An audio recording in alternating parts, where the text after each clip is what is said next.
함께 보실 하나님 말씀은 구약성경 스가랴 13장입니다.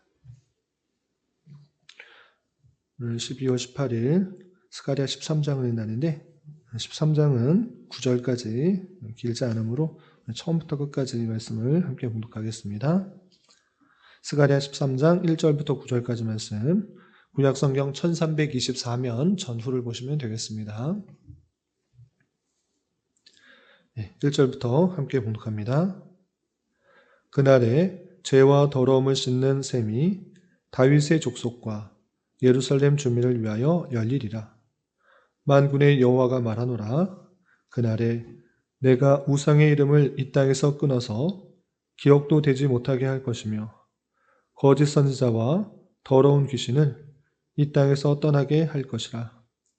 사람이 아직도 예언할 것 같으면 그 낳은 부모가 그에게 이르기를 내가 여호와의 이름을 빙자하여 거짓말을 하니 살지 못하리라 하고 낳은 부모가 그가 예언할 때에 칼로 그를 찌르리라. 그날에 선지자들이 예언할 때에 그 환상을 각기 부끄러워할 것이며 사람을 속이려고 털옷도 입지 아니할 것이며 말하기를 나는 선지자가 아니요 나는 농부라 내가 어려서부터 사람의 종이 되었노라 할 것이요 어떤 사람이 그에게 묻기를 내 두 팔 사이에 있는 상처는 어찌 됨이냐 하면 대답하기를 이는 나의 친구의 집에서 받은 상처라 하리라. 만군의 여호와가 말하노라. 가라 깨어서 내 목자 내 짝 된 자를 치라. 목자를 치면 양이 흩어지려니와 작은 자들 위에는 내가 내 손을 들이우리라. 여호와가 말하노라. 온 땅의 3분의 2는 멸망하고 3분의 1은 거기 남으리니 내가 그 3분의 1을 불 가운데 던져 은같이 연단하며 금같이 시험할 것이라. 그들이 내 이름을 부르니 내가 들을 것이며 나는 말하기를 이는 내 백성이라 할 것이요 그들은 말하기를 여호와는 내 하나님이시라 하리라. 아멘. 오늘 함께 살펴볼 말씀은 스가랴 13장입니다. 스가랴 9장부터 14장까지는 여호와의 날이 임하여서 메시아가 올 것이고 그로 말미암아 하나님의 나라가 어떻게 돌아야 할 것인지에 대해서 다양하게 교훈하고 있습니다. 특별히 우리가 어제 살펴봤던 스가랴 12장에서는 예수님께서 십자가에 달려 돌아가신 그 사건으로 인하여 모든 사람들이 또 각각 자기가 애통하며 따로따로 애통하는 그 모습들이 있을 것이다 라는 말씀을 살펴볼 수 있었습니다. 그리고 이어지는 13장과 또 14장에서도 그날에 라는 그 표현을 통하여서 하나님께서 약속하신 그 날이 되면 어떤 일들이 있는지에 대해서 계속해서 설명하고 있습니다. 오늘은 특별히 3가지 정도 중요한 사건에 대해서 말을 하고 있는데 또 어떤 내용들이 있는지 살펴보고 교훈받도록 하겠습니다. 먼저 1절을 보시면 첫 번째 그날에 있을 일에 대해서 이렇게 표현하고 있습니다. 13장 1절 그날에 여호와의 날에 죄와 더러움을 씻는 셈이 다윗의 족속과 예루살렘 주민을 위하여 열리리라 라고 하면서 여호와의 날, 그러니까 참된 메시아가 이 땅에 오시는 그때가 되면 죄와 더러움을 씻는 셈이 열릴 것이다 라고 표현하고 있는 것입니다. 이것은 당연히 그 약속된 메시아, 겸손의 왕, 화평의 왕, 공의의 왕, 그가 참된 목자로서 이 땅에 오심으로 말미암아 이제 모든 백성들이 정결하게 되는 그 셈이 열리게 될 것이다 라는 것을 통하여서 예수 그리스도의 십자가 보혈로 사건으로 말미암아 하나님의 택하신 모든 백성들이 정결하게 되는, 거룩하게 되는 그 일들이 있을 것을 예표하고 있는 말씀을 살펴볼 수 있습니다. 이것이 첫 번째 일이고, 두 번째는 2절부터 6절까지 내용인데 그것은 메시아, 구약에서부터 수많은 선지자를 통하여서 예언되었던 그 메시아, 그가 오심으로 말미암아 예언과 또 우상 숭배가 없어지게 될 것이다. 왜? 그 메시아가 실제로 왔기 때문에 또 다른 예언이 필요하지 않을 것이다 라는 말씀을 다양하게 이렇게 표현하고 있습니다. 먼저 2절부터 보시면 만군의 여호와가 말하노라. 그날에 내가 우상의 이름을 이 땅에서 끊어서 기억도 되지 못하게 할 것이며 거짓 선지자와 더러운 귀신을 이 땅에서 떠나게 할 것이라 라고 하면서 그날 예수님께서 오시는 그날이 되면 우상을 숭배하는 것들이 다 기억도 못하게 할 것이다. 끊어서 없애버릴 것이다. 떠나게 할 것이다. 라는 것을 통해서 우상 숭배가 없어지게 될 것이다. 라고 이렇게 표현하고 있습니다. 이것은 물론 예수님께서 재림하시게 되는 그 달에 완전히 없어지게 될 것이지만 1차적으로는 예수님께서 오심으로 말미암아 우리가 무엇을 섬겨야 되고 또 무엇을 의지해야 되는지 확실하게 보여줄 것이기 때문에 그 모든 것들이 필요가 없고 쓸데가 없게 되는 그 모습들을 설명하고 있는 것입니다. 그래서 3절에는 더 구체적으로 이렇게 표현하고 있습니다. 3절 보시면 사람이 아직도 예언할 것 같으면 그 낳은 부모가 그에게 이르기를 내가 여호와의 이름을 빙자하여 거짓말을 하니 살지 못하리라 하고 낳은 부모가 그가 예언할 때에 칼로 그를 찌르리라 라고 표현하고 있습니다. 예언하는 사람이 있을 때 그 낳은 부모가 그를 찌른다 라고 표현하고 있습니다. 그만큼 확실한 것이 나왔기 때문에 이제 더 이상 예언이 필요하지 않은 것입니다. 앞으로 어떤 메시아가 올 것이다. 이런 이야기는 헛된 이야기일 뿐인 것입니다. 그 메시아, 그날이 오면 메시아가 이 땅에 확실하게 올 것이기 때문에 다른 예언을 하는 것 오히려 필요가 없고 그 예언들, 거짓 예언이 되기 때문에 그것이 없어질 것이다 라고 강력하게 표현하는 것입니다. 마치 그 예언하는 부모가 그 예언하는 자를 찌를 정도로, 그 아들을 찌를 정도로 그 예언이 필요하지 않게 될 것을 표현하고 있는 것입니다. 또한 4절부터 6절에서도 비슷한 표현이 이렇게 나타나고 있습니다. 4절부터 6절 계속 보시면 그날에 선지자들이 예언할 때 그 환상을 각기 부끄러워할 것이며 사람을 속이려고 털옷도 입지 아니할 것이며 말하기를 나는 선지자가 아니요 나는 농부라 내가 어려서부터 사람의 종이 되었노라 할 것이요 라고 표현했습니다. 선지자는 예언을 하는 사람이라고 할진데 자기가 예언을 한 것, 자기가 환상을 본 것 이렇게 말하는 것이 부끄럽게 될 것이다 라고 하는 것입니다. 왜 지금 그런 이야기를 하고 있는 것입니까? 그날이 되면 그 예언하였던 그 모든 말씀의 성취로서 예수 그리스도께서 오셨기 때문에 예언하는 자, 환상을 본 자가 부끄럽게 되는 것입니다. 더 이상 그런 이야기를 할 수가 없는 그런 모습들이 나타나게 된 것입니다. 그래서 속이려고 털옷을 입고 멋진 옷을 입고 또 특이한 옷을 입고 난 선지자니까 난 예언을 말한다, 환상을 말한다 이런 소리 하지 못한다라는 것입니다. 그렇게 말하지 않고 나는 선지자가 아닙니다. 나는 농부입니다.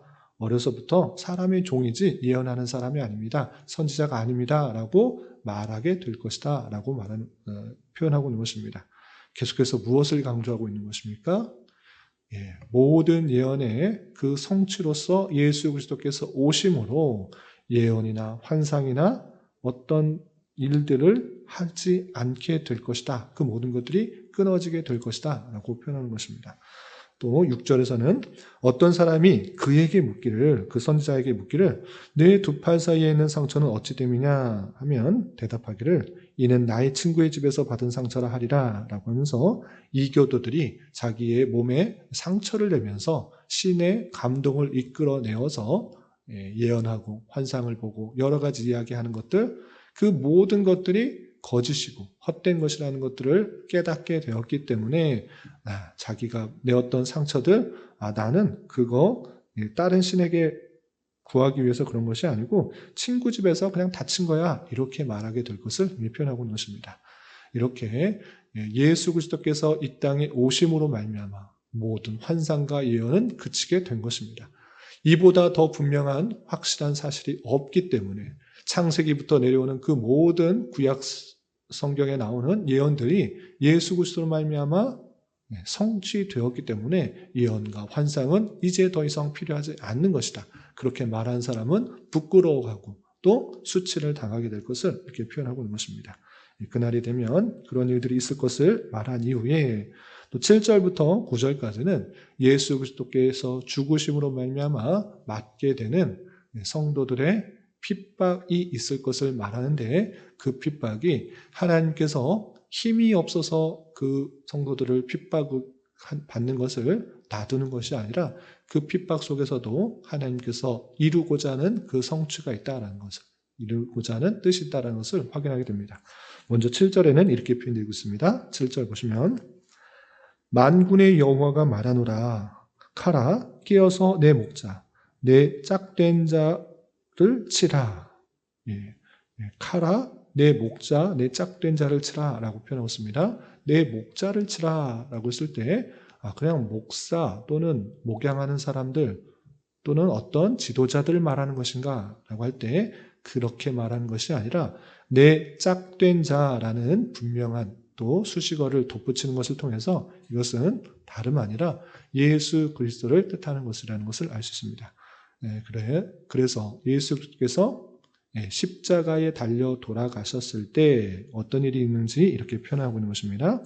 목자를 치면 양이 흩어지려니와 작은 자들 위에는 내가 내 손을 들이우리라 라고 하면서 십자가에 달려 돌아가심으로 그 백성들, 그를 따르는 그런 제자들이 흩어지겠지만 하나님께서 그 택하신 백성들에게 손을 들이울 것이다 이렇게 표현하고 있는 것입니다. 구체적으로 또 8절 보시면 여호와가 말하노라 이 온 땅에서 3분의 2는 멸하고 3분의 1은 거기 남으리니 라고 하면서 온 땅의 3분의 2는 멸망하게 되지만 3분의 1은 남게 된다라고 표현하고 있습니다. 그런데 이 남아있는 3분의 1이 어떻게 되는지가 아주 중요합니다. 9절 보시면 내가 그 3분의 1을 불 가운데 던져 은같이 연단하며 금같이 시험할 것이라. 3분의 2는 멸망하게 되고 3분의 1만 남게 되는데 그 3분의 1을 어떻게 하신다고 하십니까? 내가 그들을 불 가운데 던져 은같이 연단하며 금같이 시험할 것이라. 하나님께서 능력이 없어서 그들을 지켜보호하시는 것이 아니라 그들을 더욱더 연단하시기 위하여서 금같이 되게 시험하시기 위하여서 그렇게 만드시겠다라고 표현하고 있는 것입니다. 이런 말씀에 따라서 성도들은 이 땅에서 늘 평안하고 기쁘고 안락한 삶을 사는 것이 아니라 인간의 부패성, 그 죄와 연약함들을 잘 아시고 더욱더 하나님의 백성답게 만드시기 위하여, 이끄시기 위하여 불같은 시험 또 은같이 연단하는 그 모습들이 있을 것을 우리는 잘 깨달아야 될 것입니다. 그러므로 이 땅에서 성도들이 살아갈 때 때때로 만나게 되는 여러 가지 힘듦과 어려움, 역경 그런 것이 있을 때 하나님께서 안 계시는 것인가? 왜 이렇게 하나님께서 계신다고 하면 나에게 큰 어려움이 찾아오고 또 낙담되는 상황들이 찾아올까?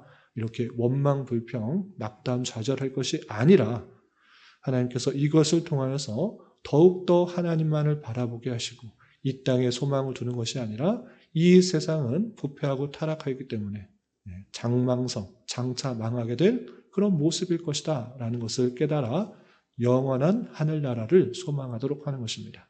그리고 그 환난과 역경을 잘 인내하고 견뎌서 더욱더 하나님의 백성답게 훈련되고 연단되고 또 잘 이끌어갈 수 있는, 훈련될 수 있는 그런 모습으로 이끌어될 것입니다. 그런데 이런 가운데 있어서 마땅한 성도의 모습들이 이렇게 표현하고 있습니다.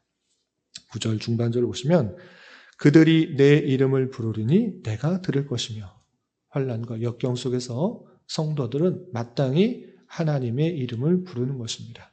하나님께서는 그 모든 상황 가운데 더욱더 주님만을 찾고 주님만을 의지하기를 바라시는 줄 알아. 세상 다른 어떤 것을 의지하는 것이 아니라 하나님만을 의지할 수 있도록 우리는 주님의 이름을 부르도록 하는 것입니다.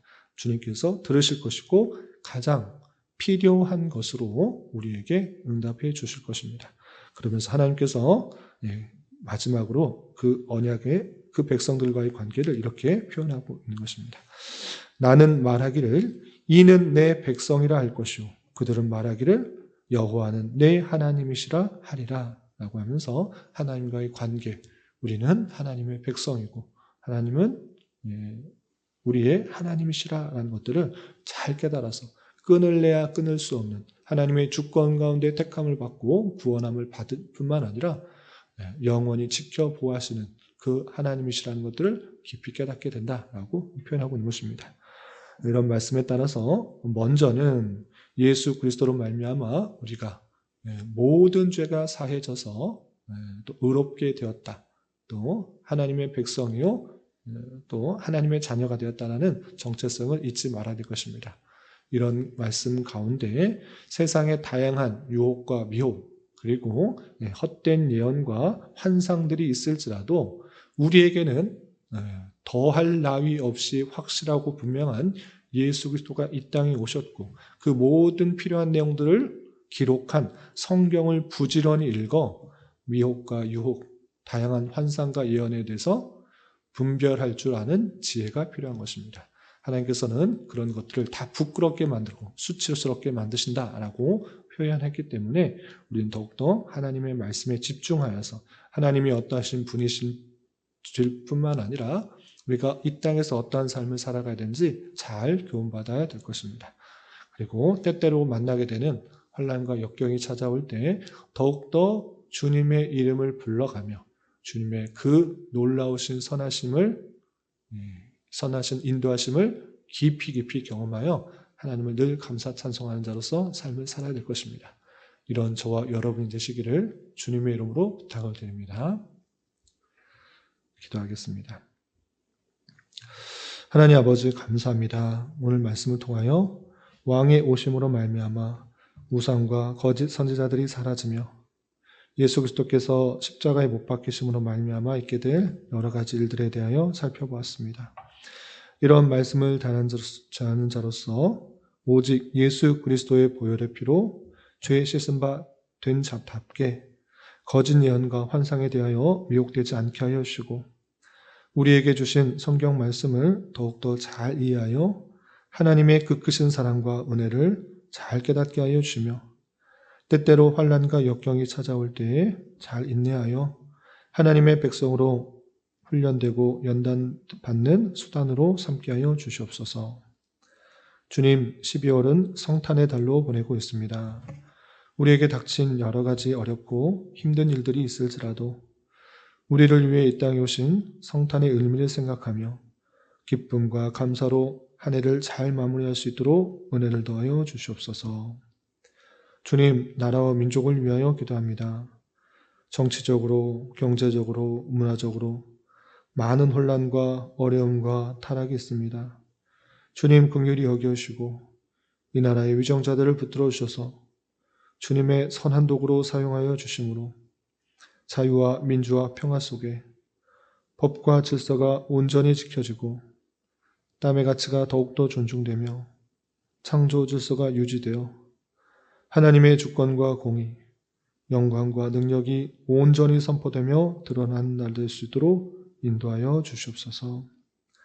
주님, 교회 내 육체의 질병과 연약함으로 병원에 치료를 받는 여러 성도들과 그 가족들이 있사오니 주님 붙들어 주셔서 건강하게 잘 회복될 수 있도록 은혜를 더하여 주옵시며 가족의 전도와 신앙을 위해 직장과 사업장의 문제로 주님께 간절히 기도하는 여러 지체들이 있사오니 주님께서 그 모든 사항과 여건, 마음과 생각을 주장하여 주셔서 우리의 기대와 소망보다 훨씬 더 풍성한 것들로 채워주신 하나님을 깊이 경험할 수 있는 기회 되도록 인도하여 주시옵소서. 이 시간 각자 간절하게 간구하는 기도 제목 주님께서 들으시고 가장 선한 것들로 응답하여 주시옵소서. 예수님의 이름으로 기도 올리옵나이다. 아멘.